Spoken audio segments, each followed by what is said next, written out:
com a misericórdia, do amor de Deus em Cristo Jesus.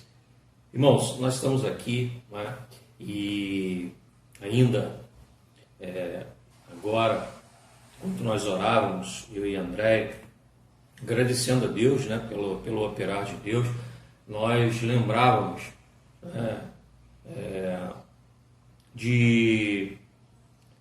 desses últimos dias, né, desde que nós recebemos as notícias dos irmãos acometidos pela enfermidade do coronavírus, né, e ali nós começamos uma maratona de oração, né, praticamente, eu posso dizer que todos os dias, né, depois de nós orarmos, nós buscávamos notícias dos irmãos, né, mandando mensagens, tanto pela manhã quanto à tarde, e a cada dia, né, nós recebíamos informações e aí nós íamos para diante do Senhor para orarmos, para pedirmos, para rogarmos. E hoje, quinta-feira, né, praticamente fechando aí 2 semanas, domingo agora, nós vamos fechar a segunda semana, depois que nós recebemos a primeira notícia, que foi do Vinícius, né? Nós estamos encerrando essa semana gratos a Deus, porque nós temos orado, né? Temos buscado a face dele, e ele tem sido gracioso para conosco, né? Ele tem nos abençoado, tem nos ouvido, tem respondido às nossas orações.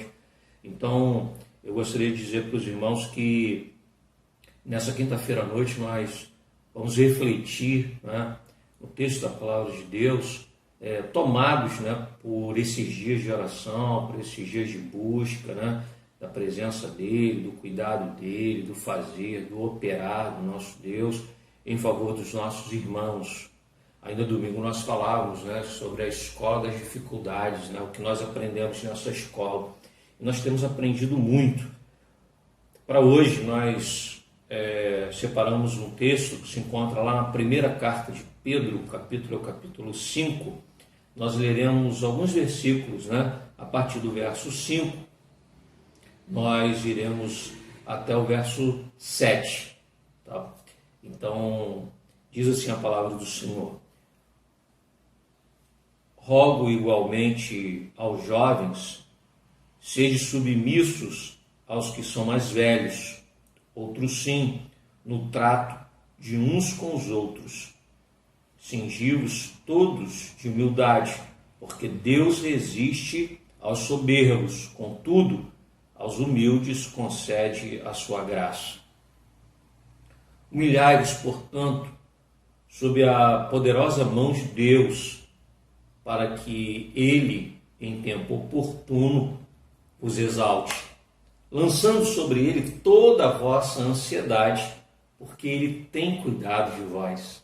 Oremos. Senhor nosso Deus, nós buscamos a Tua face em oração mais uma vez, Senhor, e Te agradecemos pela leitura da palavra. Essa palavra que revigora as nossas forças, que nos reanima, que nos coloca de pé, que nos enche de alegria, Senhor, que dá um colorido à esperança, Senhor, que habita em nossos corações. Muitas vezes, Senhor, ficamos com o coração opaco, com a nossa visão ofuscada pelas dificuldades, mas aí o Teu Espírito Santo nos ilumina através da Tua palavra, e nós, Senhor, somos enriquecidos, nós somos abençoados, nós somos tratados e cuidados por Ti. É em nome de Jesus que nós fazemos essa oração, em nome de Jesus, amém. Irmãos, nessa carta, a carta de Pedro, ele escreve à igreja e, como pastor, ele dá algumas orientações para a comunidade, né? Para que a igreja caminhasse bem, não é? Para que os irmãos pudessem, na caminhada, ganharem maturidade. E é interessante porque esse trecho, né, que nós acabamos de ler está inserido num contexto onde Pedro ele aconselha os irmãos com respeito aos deveres de várias classes. Ele fala aos pastores, aos ministros, e agora ele fala aos jovens, né? E é o texto que a gente acabou de ler. Rogo igualmente aos jovens, sejam submissos aos que são mais velhos. Patrocina o trato de uns com os outros. É interessante porque quando ele se refere aos jovens, ele está tratando de uma parte da igreja constituída por pessoas que ainda estão em formação, né? O jovem está em formação. O jovem, ele está no processo de aprendizagem, né? Quer dizer, falta experiência, a própria experiência da vida, né? Os acontecimentos. E aí ele diz assim: por isso o jovem precisa observar e considerar a palavra dos mais velhos. Por quê? Porque eles têm o conhecimento da vida prática, né? Eles passaram já por muitas situações, portanto, eles têm a condição de ensinarem, eles ganharam sabedoria. É interessante observar porque isso não só entre os judeus, mas no Oriente, né? As pessoas de mais idade, elas são muito respeitadas. Há um provérbio judaico que diz assim: se você não tem um idoso em casa, trate de comprar um. É uma maneira bem-humorada de dizer que a gente precisa ouvir a voz da experiência. Então a gente precisa ter alguém do nosso lado, a gente precisa ter alguém na nossa intimidade que possa nos dizer acerca de coisas que a gente ainda não viveu. Mas eu gostaria de pegar, não é, essa palavra de Pedro aos jovens, e gostaria de dizer para os irmãos que, com respeito à vida e principalmente com respeito a Deus, todos nós também nos encontramos na mesma situação, independente da idade. Por quê? Porque também estamos em formação, porque também estamos aprendendo. E aí o tema, né, do sermão dessa noite é uma oportunidade preciosa. Quando nós temos uma oportunidade preciosa, nós não podemos deixá-la escapar. E quantas pessoas têm uma boa oportunidade, depois se ressentem a vida inteira por tê-la perdido, por não ter tido olhos para enxergar, para ver. E aí, esse tema, não é? O que nós estamos aprendendo com a oportunidade que nos é dada?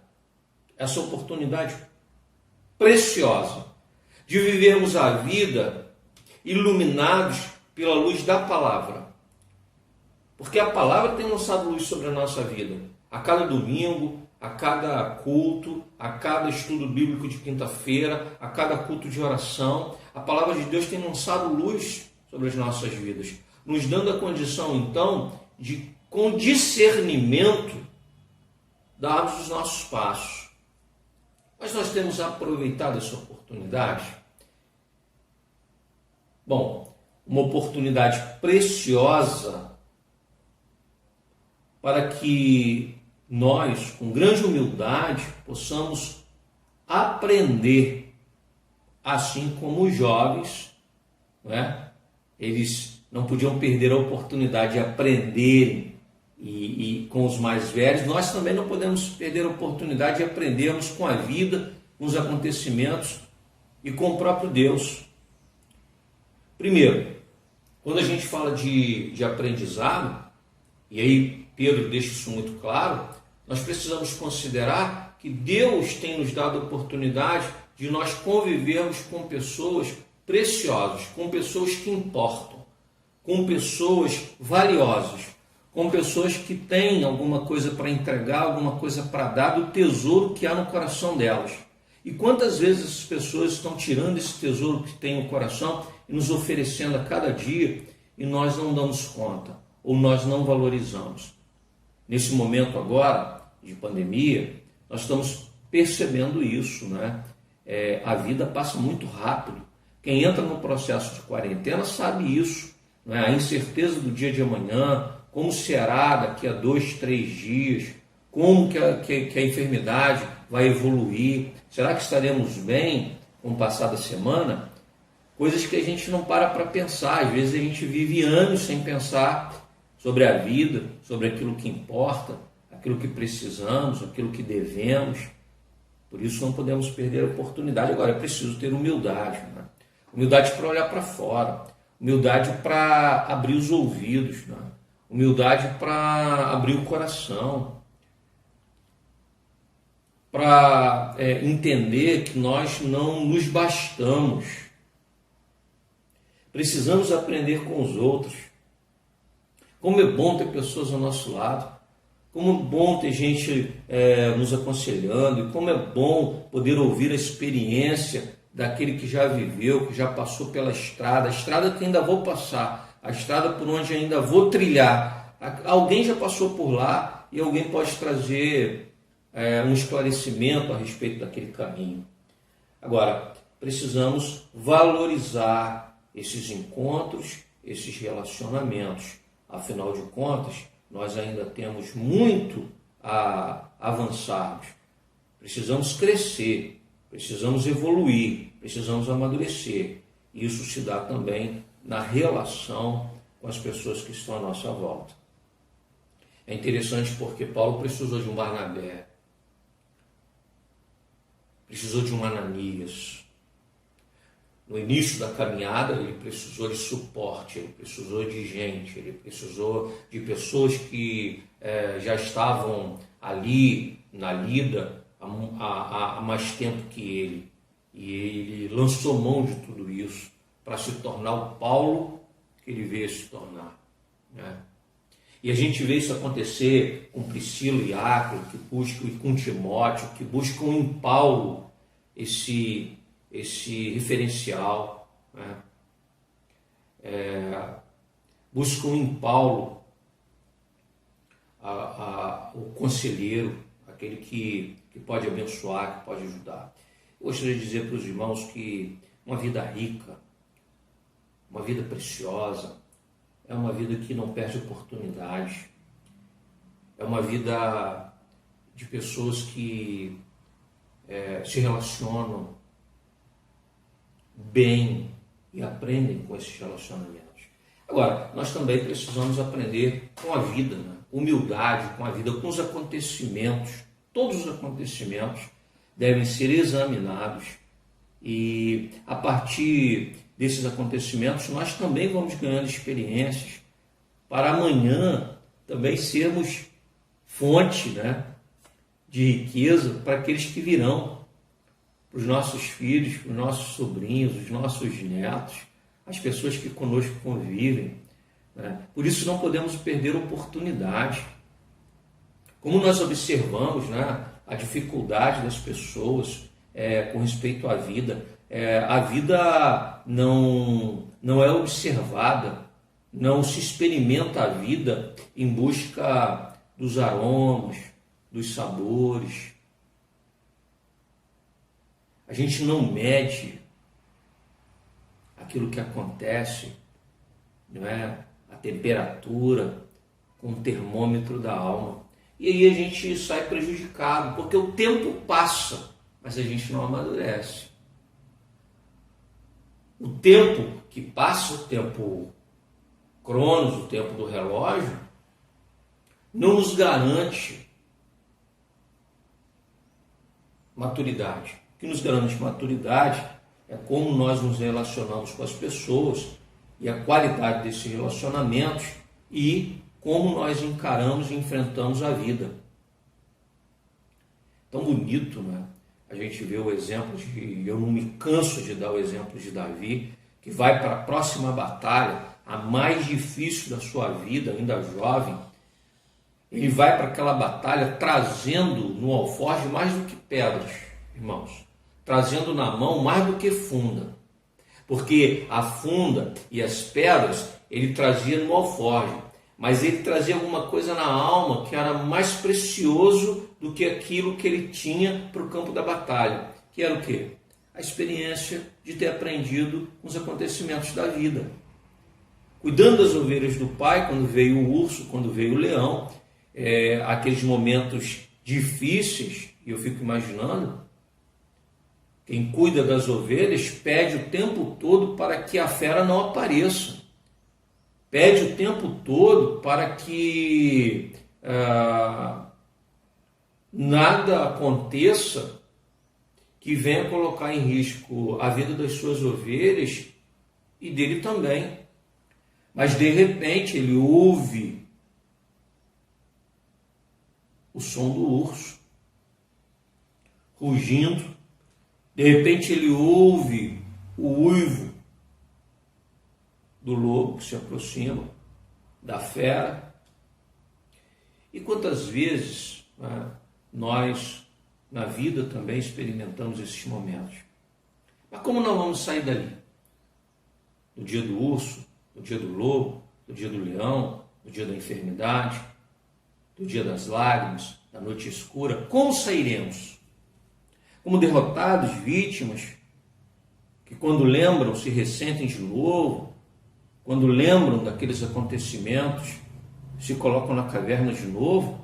Ou nós vamos fazer como Davi, fazer daquele dia como o dia da vitória, fazer daquele dia como o dia da experiência com Deus, fazer daquele dia como o dia de quem não fugiu, de quem não correu, de quem se manteve firme, de quem foi para cima do problema e enfrentou o problema do jeito certo, da maneira certa, a partir da sua vida com Deus, a partir do seu relacionamento com Deus. E aí na vida ganha experiência. E ele chega lá e naquele momento, no momento da grande batalha, no momento do gigante, no momento em que tudo estava em jogo, e ele convence o rei de sair à batalha.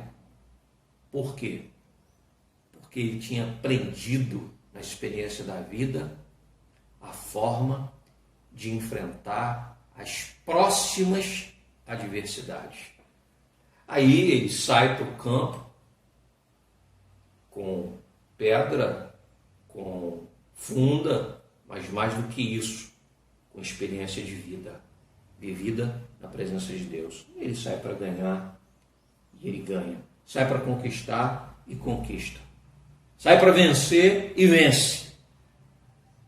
Assim como eu e você devemos sair das nossas orações com essa certeza de que nós temos vivido uma vida na presença de Deus e temos aprendido com essa vida. E aí saímos da oração com a certeza da vitória, da bênção, do cuidado de Deus, do tratamento de Deus, do jeito de Deus, da forma de Deus. Nós temos apenas algumas pedras, nós temos uma funda na mão, mas a experiência que nós temos de uma vida vivida na presença de Deus é que nos torna irresistíveis. Nós saímos para o campo de batalha e nós vencemos, porque nós vencemos em nome de Jesus. Davi disse a Golias: eu vou a ti em nome do Senhor dos Exércitos. Aí a vitória é certa, a vitória é garantida. Então nós temos que aprender com a vida. O que você aprendeu, o que você tem aprendido? Você tem sido melhor? Você está amadurecendo? Ou você continua ainda nas mesmas atitudes infantis? Porque quando a gente não amadurece, a gente não sabe perder. Quando a gente perde, faz pirraça. Quando a gente perde, a gente briga. Quando a gente perde, a gente reclama. Quando a gente perde, a gente fica de mal com o mundo, de muito mau humor. E quando a gente ganha? Quando a gente ganha, a gente faz pouco das pessoas, a gente humilha quem está ao nosso lado, a gente mostra o quão soberbo nós somos. Então a questão não é sobre vencer ou perder, a questão é sobre a alma, a questão é sobre quem nós somos de fato e como nós temos encarado a vida. Porque quem é sábio, nos momentos difíceis, no momento em que perde, aprende. Aqui, no momento de vitória, com grande humildade, se alegra e experimenta desse gozo, dessa satisfação de saber que tudo vem de Deus. Segundo ponto que eu gostaria de destacar, essa oportunidade preciosa que nós não podemos perder para, com humildade, nos submetermos a Deus. Deus é soberano, então Ele está operando na nossa história, na nossa vida, na minha, na tua. Jesus vai dizer que Ele é aquele que cuida de nós, né? Ele sabe, né, quantos fios de cabelo há na minha cabeça, na tua também. Então esse é o cuidado que Ele tem por nós, né? De um Deus que cuida dos pássaros no campo, que cuida das flores, e também cuida de nós e tem muito maior zelo para conosco. Gostaria de dizer para os irmãos que nos submetermos à vontade desse Deus soberano é descansarmos nele, porque a vontade dele se cumprirá. Mas é muito bom quando a gente vive essa vontade de Deus, experimenta essa vontade de Deus, se submetendo a ela, porque aí tudo nos vai bem, tudo nos vai bem. Aí nós experimentamos felicidade. Por quê? Porque o nosso bem-estar, ele se dá justamente em podermos experimentar da vontade de Deus, de maneira que essa vontade seja para nós perfeita, boa e agradável. Olha o segredo de Paulo escrevendo aos Romanos no capítulo 12, né? Isso é muito bom, isso é felicidade. Diferente do que experimentou Jonas, por exemplo. Quando deveria ter se submetido à vontade de Deus, ter entrado na embarcação certa, ter tomado o rumo determinado pelo Senhor, para chegar ali ao seu destino e cumprir com alegria aquilo que o Senhor havia determinado para ele. Uma grande vitória, porque ele estava entrando em terra estranha, ele estava sendo enviado por Deus para estar em contato com um povo terrível, terrivelmente perverso, mau, e lá ele teria grande vitória, como de fato teve, porque todo aquele povo se submeteu à palavra anunciada pelo profeta. Mas ele resolveu pegar o caminho contrário, ele resolveu comprar passagem por conta própria, ele resolveu fazer e trilhar um caminho segundo a sua vontade, segundo o seu coração. Aí deu tempestade, aí o mar ficou revolto, aí a embarcação quase veio a pique, aí quem estava perto dele com ele sofreu também, e quantas pessoas estão ao nosso lado sofrendo justamente porque a gente comprou as passagens para o lugar errado, na direção errada, porque a gente não se submeteu à soberania de Deus, porque a gente resolveu lutar uma batalha interna, porque a gente resolveu não aceitar, porque o orgulho não deixou, porque a gente começou a acreditar que aquela não é a melhor forma, não é o melhor jeito, aquela gente não merece salvação, aquela gente não merece misericórdia, aquela gente não merece nem ouvir o que eu tenho para dizer. Deus quer, mas eu não quero. Deus acolhe, mas eu não acolho. Deus é misericordioso, mas eu quero vingança. Aí tudo vira tempestade, tudo vira escuridão, aí tudo vira relâmpago, tudo vira trovão, aí tudo vira mar revolto, tudo vira de ponta cabeça. Nossa casa, nosso lar, nosso casamento vira uma embarcação em meia tempestade.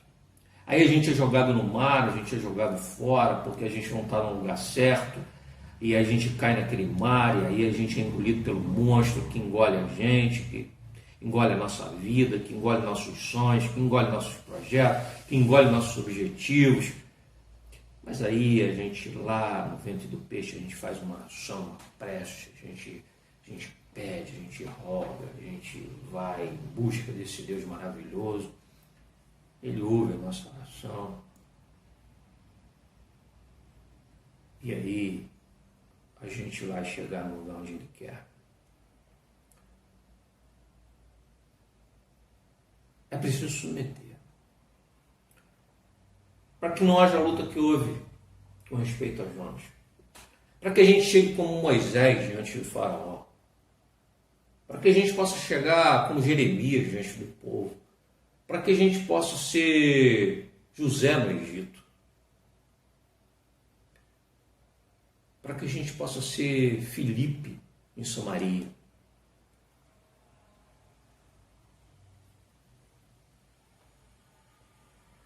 Terceiro lugar, para a gente poder encerrar, uma oportunidade preciosa que não podemos perder, para com humildade nós confiarmos todas as nossas dificuldades, todos os nossos problemas a Deus. Aí o versículo 7, lançando sobre ele toda a vossa ansiedade, porque ele tem cuidado de vós. Quando nós nos humilhamos sob a poderosa mão de Deus, ele em tempo oportuno nos exalta. Para isso nós precisamos lançar sobre ele toda a nossa ansiedade. E aí Pedro vai dizer, porque ele tem cuidado. A gente é que às vezes não percebe, a gente não tem tempo, a gente não tem olhos, a gente não tem ouvidos. Falta humildade, a gente está preso dentro da gente, a gente só enxerga o que é André, o que é Andréia, a gente só enxerga o que é eu. O centro da nossa vida é o nosso próprio eu. Tudo gira em torno, está orbitando em redor da nossa própria vontade, do nosso próprio querer.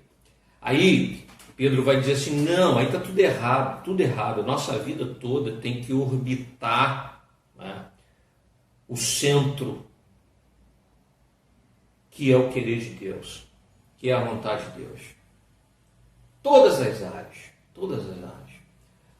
Aí a gente precisa confiar nas nossas dificuldades. Tempo de pandemia, né? Tempo de coronavírus, uma oportunidade preciosa para, com grande humildade, aprendermos como jovens, com os outros, com o próximo, com os irmãos, com a vida, aquilo que nos acontece, aquilo que já nos aconteceu, para nos submetermos à vontade soberana de Deus, para confiarmos a Deus os nossos problemas e as nossas dificuldades. Para a gente poder encerrar, eu gostaria de ler com os irmãos a palavra de Jesus Cristo que se encontra no Evangelho de João, no capítulo 10, versos 14 e 15, onde ele diz assim, eu sou o bom pastor, conheço as minhas ovelhas e elas me conhecem a mim. Assim como o Pai me conhece a mim, eu conheço o Pai e dou a minha vida pelas ovelhas. Nós temos um pastor, Jesus Cristo, Senhor e Salvador nosso. Não temos perdido a oportunidade. Com grande humildade, nós temos andado segundo a vontade do nosso pastor, daquele que tem cuidado de nós. Como é bom encerrarmos mais uma etapa. Estamos finalizando com os irmãos que estão de quarentena, mais uma etapa, bem seguros nas mãos do nosso Deus, aprendendo que no dia em que vem o urso, no dia em que vem o leão, no dia difícil, é dia de aprendizado, é dia de aprendermos com o nosso Deus. Ele tem cuidado da tua vida, meu irmão, minha irmã, ele tem cuidado de nós. Que Deus abençoe a todos, que Deus nos dê uma noite de paz e que nós possamos encerrar esse período numa grande festa, num culto em ações de graça, porque Deus tem sido um Deus zeloso para conosco. Deus abençoe a todos.